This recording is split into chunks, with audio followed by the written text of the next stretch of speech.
Welcome to Troon Talk, where we dig deeply into biodynamic and regenerative organic certified farming and winemaking. This is Craig Camp from Troon Vineyard in Oregon's Applegate Valley. 2 years ago, we became the second regenerative organic certified winery in the world when we achieved our silver certification. This year, we became one of 4 farms globally to achieve Regenerative Organic Gold Certification. Achieving gold certification requires not only agricultural certification, but an independent social welfare certification that examines all aspects of the welfare of all the humans on our farm. The Equitable Food Initiative carried out the social welfare certification process, and Troon's assistant winemaker, Hannah Thorning, our guest today, led the team here at the winery. This was a complex, demanding, but worthwhile process as we explored communication on our farm. Even on small teams, these issues can be complicated. Hannah led her team through a series of workshops that explored how we communicate between the various teams on our farm. Our group that underwent this training represented roles in every aspect of our farm. Though we are a small property and company, this self-examination was enlightening. Hopefully, the lessons learned will help us to be proactive in making Troon a rewarding place for people to work and grow. The concept of the farm as a whole is fundamental in biodynamic agriculture. The whole includes soil, plants, animals, microbiology, wildlife, and people. In this episode with Hannah Thorning, we discuss the process of obtaining certification from EFI and becoming Regenerative Organic Gold Certified. Hi, Hannah, and welcome to Troon Talk. Could you tell us a bit about yourself and how you came to work at Troon Vineyard? Sure. I've always been interested in non-conventional farming methods. So when I got into the wine industry, I delved into biodynamic farming and winemaking. I've always had a pretty deep love of animals, and that left me with a desire to work on whole farm systems, as I just didn't want to see, one small side of the production. I've traveled around the country and the world working harvests in many different environments and with loads of different grapes and winemaking styles, and that really exposed me to a lot of fun wines. I moved to Eastern Washington and just loved the Pacific Northwest, but always had my eye on Oregon. The focus here on small estate wineries, a real attention to farming and crafting natural wines brings some phenomenal people to this area. And so I, wanted to make a move down here. Troon really encompasses everything that I enjoy in wine. Whole cluster ferments on reds and amber wines, pet nats, and our alternate vessels just craft beautiful wines that I really love. And along with that, our location in the Applegate Valley and the whole system that we are building here are really reflected in the wines and food that are produced on this property. Yeah, you really had a diverse experience before you came here, various continents and so forth. I'm sure there's a different feeling in each continent. Absolutely. I mean, there's different thoughts, feelings, techniques about wine everywhere you go. And so just being exposed to all of that and the vast populations of people that make wines and make different wines and how, they feel about the land that they're making that on and the wines that they're producing was really fun for me to see. Yeah, I know you were on a biodynamic property in Austria, right? I was, yes. Yeah. And would you see the practices as very similar between Austria and the United States and biodynamics? There definitely are some similarities. I do see quite a lot of similarities, more specifically with Austria and Oregon, I think more than some other places in the U.S., just because of how small we are here and how focused we are on our land here. And, some of the climate is a little similar. But yeah, the farm that I was on in Austria definitely started my love of projects like this. And I'm really happy to, be working on another property like that here at Troon. So we achieved our Regenerative Organic Certification Gold level in 2022. Could you outline what the ROC certification means? Yeah, so ROC is the Regenerative Organic Certification, and it is overseen by the Regenerative Organic Alliance, which is ROA. And that was founded by the Rodale Institute, Dr. Bronner's, and Patagonia. It's a new certification that really goes above and beyond the USDA's organic certification and represents the highest standards for organic agriculture in the world. It encompasses many farming practices that support the farm ecosystem as a whole, and these can be cover crops, no-till, rotational grazing, and compost. And these are all things that are really, really important to us here at Troon, and practices that we have wholeheartedly been behind and use to the betterment of our land and the things that we are producing on this land. So we were first certified at the silver level, and now we've attained the gold level, which is pretty exciting because we're one of only 4 farms in the world to have achieved that. But to achieve that, we had to go far beyond just the agriculture segment, and this is where the social fairness pillar came into play. And you led us through a very complex project to achieve a separate certification, kind of a certification within a certification. So Hannah, can you tell us about the 3 pillars of certification that were required for ROC Gold? Sure. So the 3 pillars of ROC are soil health, animal welfare, and social fairness. With soil health, ROA really wants to see that we are building up our soils, increasing soil organic matter and biodiversity, and really working on the fertility of those soils that will help support the plants and animals that we have on there. We are pursuing a animal welfare approved certification through A Greener World, which is an independent certification body that focuses on animal welfare, and we feel that they are very closely aligned with our mission here at Troon. And then for the social fairness pillar, we went through the Equitable Food Initiative, EFI. They are another independent certification body who work with farms across the globe to improve worker lives. So this whole process, we were really, I'd say, beta testers. We definitely were on this, and so this what they call Ergo certification is their kind of new look for a small farm. Yes. So EFI and ROC have partnered together to develop the Ergo standards for smaller farms that are working towards ROC. These standards have some changes from EFI's main standards to reflect the different challenges we can face on smaller farms. With smaller crews and different food supply chains, especially in the case of a winery, ROC recognized the need for a more tailored program. EFI Ergo certification encompasses health and safety, compensation, working conditions, labor practices, and worker knowledge. And its biggest thing is creating a collaborative environment between the workers and management. You had to actually create a working group and go through training. Could you take us through that process? Sure. Yeah. So we created a group called the Labor Management Collaboration Team.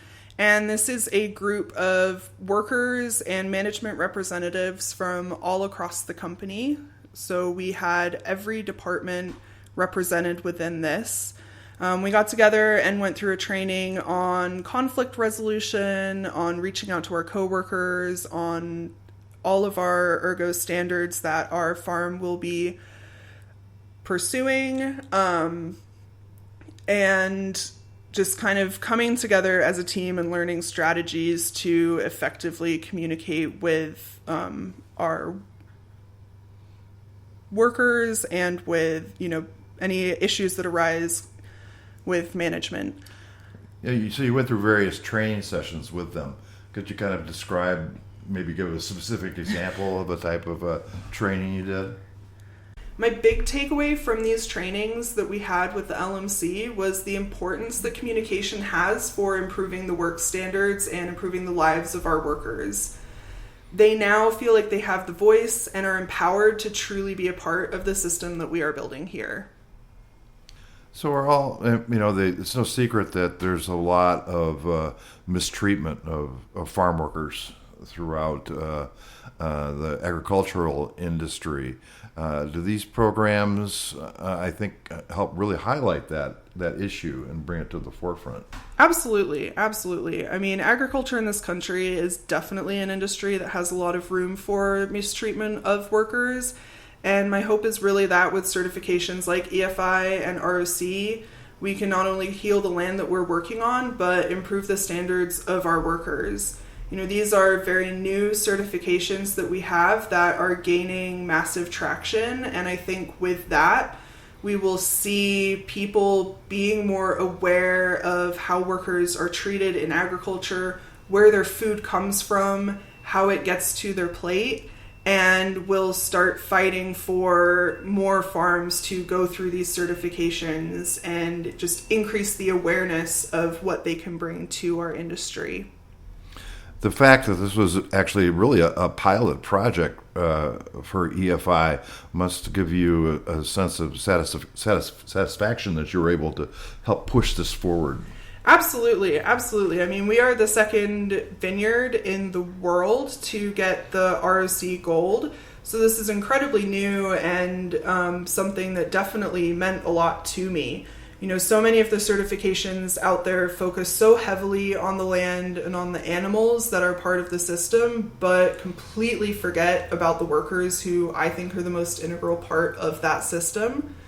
And without the incredible work that our whole team puts into this land, there's no way that we would be able to produce the incredible wines that we do. You know, it's interesting that they were able to present, I think, all the materials in both in Spanish and in English. They were, yeah. That was, I mean, a huge focus on that was actually Spanish first. So we, as English speakers, kind of had a new experience of having material presented to us in Spanish and having to sit there not entirely knowing everything that was going on, catching a few words here and there, and then finally, when everybody else knew what was going on, we were presented with the information in English. So it definitely gave us a new perspective on things, and I think was, you know, kind of a fantastic way to highlight the struggles that some of our Spanish-speaking coworkers experience on a daily basis, with everything being English first. To see it being Spanish first was very fun. So you had, you know, a vineyard worker sitting next to a hospitality staff member and spending time together. Do you really feel it did improve communication between these groups?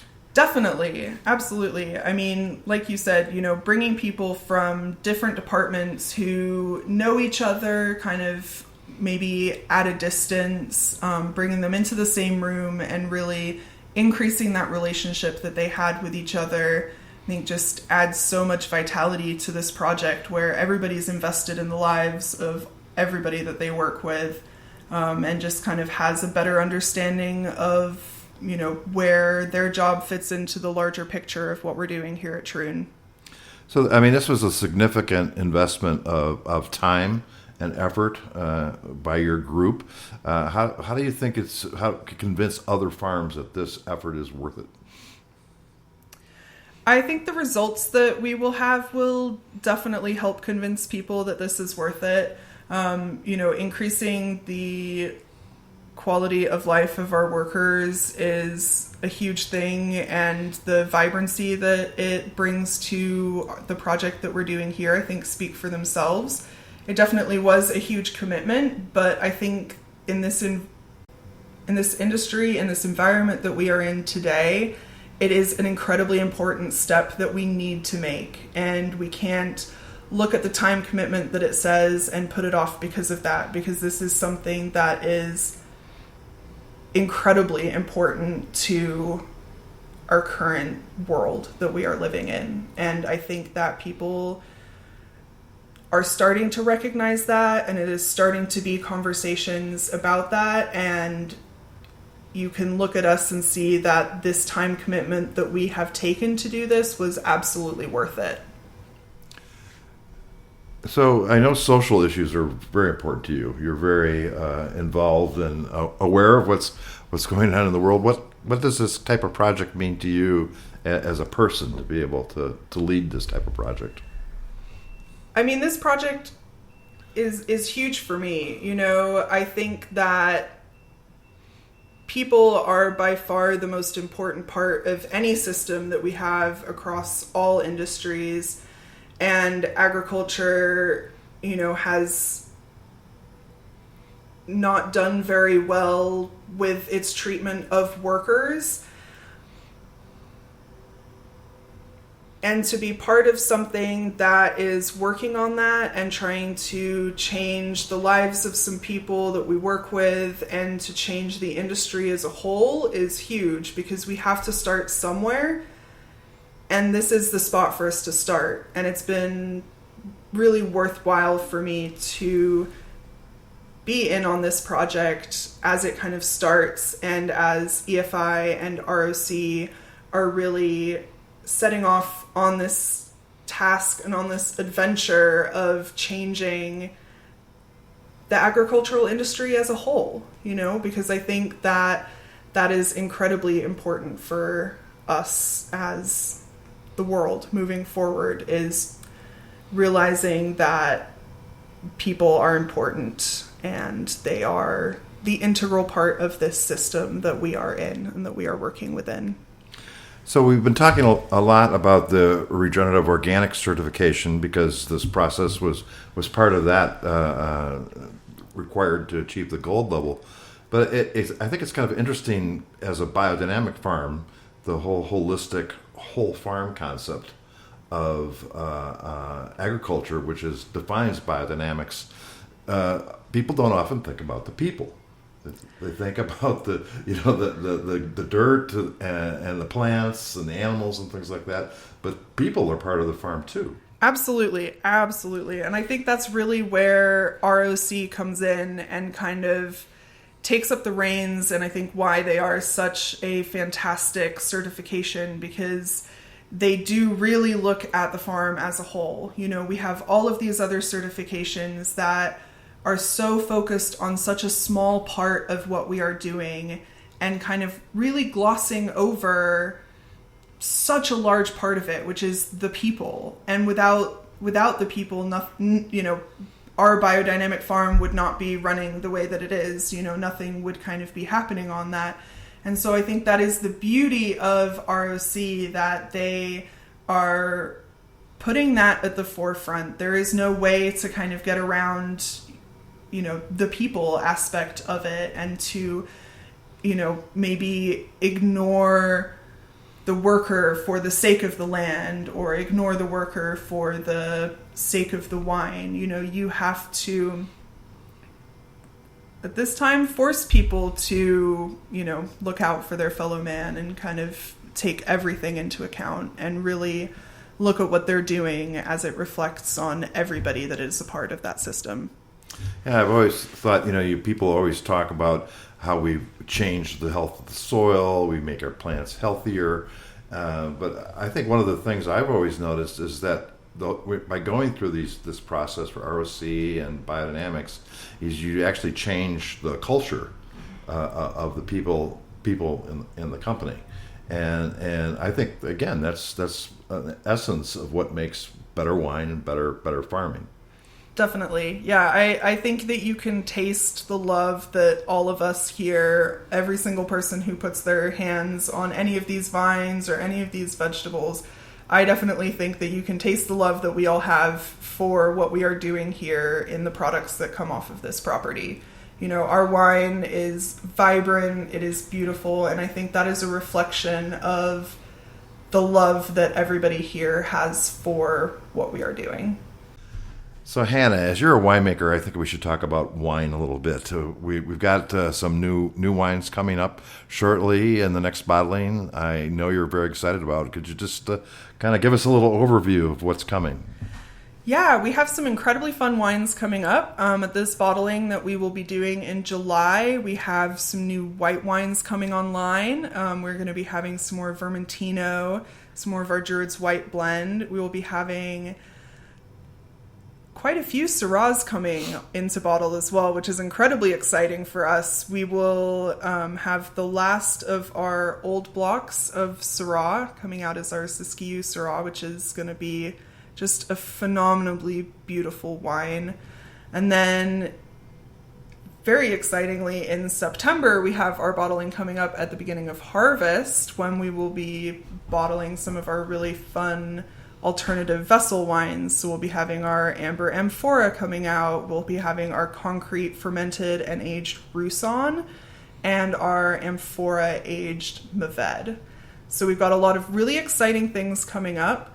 And then just after that September bottling, we will be disgorging some of our sparkling Fiano, which is another wine that we are just so excited to get out there and to have for the holiday season that'll be coming up in the fall. And I think there's some exciting things happening of new plants going in the ground right now. Some varieties that people may not be very familiar with from Oregon. So what are we planting right now? Oh, we have some really, really fun white varietals going in. Picpoul, Claret Blanc, Bourboulon, Grenache Blanc, Grenache Gris. Just a whole bunch of really, really exciting varietals that will be incredibly fun to see how they do in Southern Oregon and to see what they want to be made into in the cellar. Yeah, it's exciting. It's the end of our 5-year replanting project. So now every year you're seeing a whole new group of vines come into production. So it's like you get a new vineyard every year. Yeah, it really is. These are new vines that we have not worked with. Varietals that we have not worked with on this site before. So it's really fun to see, new things come online every year and to get to, follow them into the cellar and see, what they want to be made into. Well, it's an exciting time. I mean, it really is a special feeling to have all this energy going on in the vineyard, in the cellar, on the farm in general. But then to combine it with this human element now, just to tie it all together. So it's really impressive, I think, what your group did, and thank you for all that effort. Thank you. Yeah, it's been a very fun process through, and something that I have been incredibly proud to be a part of here at Troon. We are happy to share this podcast with you from Troon Vineyard, a Demeter biodynamic and regenerative organic certified winery in Oregon's Applegate Valley. We farm like the world depends on it and produce authentic, naturally crafted wines. We will be sharing these in-depth podcasts several times a month. To learn more, I encourage you to visit our website at troonvineyard.com and those of the Regenerative Organic Alliance at regenorganic.org and Demeter Biodynamics at demeter-usa.org. Thanks for sharing our voyage to regenerative agriculture with us.